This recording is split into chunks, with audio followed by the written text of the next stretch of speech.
All right, David, quickly with the ticket text. I'm going to reset everything top of the hour. It's all Lions. And we'll get to the college stuff tomorrow because, man, there's a lot to talk about there. But I'm done with the moral victory stuff. I'm pissed. What do you got? MCDC failed.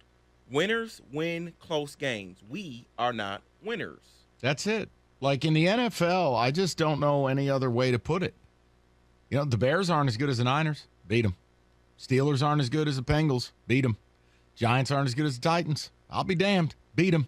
And two of the three teams went on the road and got it done. Are the Vikings as good as the Packers? I must have missed all of y'all calling in telling me that they are. They're not, but they kicked their ass. Like, the examples are there. And I'm not doing any of the almost stuff. I'm not bringing up Atlanta. I'm not talking about, like Houston shouldn't have been on the same field as the Colts. And they tied them. Houston should have won the game, but they're losers. The point is, the teams that suck for a reason. And very few teams don't have the talent to be on the same field as others. So when you guys call up and go, well, Mike, they're right on track to be an 8-win team that you said. No. Because the reality is, if you're going to be an 8-win team, you have the talent to play with anybody. And it's incumbent upon you to win the 50-50 games. And that, guys, captain gets kicked out, coach mismanages the clock, pick six, fall behind by a zillion, fake comeback, ill-timed onside kick. That's every game we've ever seen. Dan Campbell's supposed to be different. What's different? Got 17 games to clean it up. 16 now. Excuse me. Go ahead, Rico. No, I was about to say that's just it, Mike. They did exactly what I thought that they would do. Score a lot of points and keep the other team. You couldn't stop the other team from scoring. You couldn't stop the other team from getting off the field. You had the end of the first half. You failed. Bad clock management.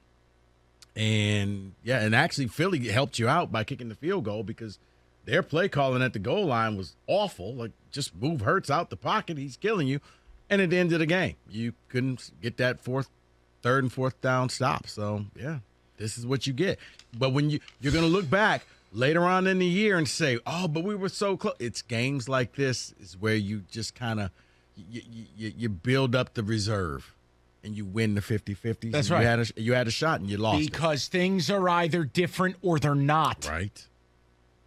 It is amazing to me that people will continue to just stop tolerating it. It's okay to hold these people accountable. We all want the same thing. We want a playoff appearance. We want a win. We want to have a good fall. No one is an incel. I'm not negative. I'm not being negative. They lost. They made me negative. I wanted them to win. I picked them to win. Like, I don't know what else you want from me. But your coach is a wrestling character who now needs to begin being a football coach. Mm-hmm. That time management at the end of the first half, it's malfeasance. And he did it again. And the onside kick, hey, you can debate it. Still thought it was the wrong move. Here's the thing. The onside kick in the NFL is really useless because you can't do the things that you used to. You can't stack the line. You can't have players running up. You are just handing the ball over and hoping that the person drops it. I want to say it's a less than 10% chance that it works, which means 90% of the time it's not going to work. You're not going to catch. You're better squib kicking it 20, 30 yards and having your fastest players run down there. If they lose to the Commanders. You know what? Let's go on. Just go on the board. Just hit the music.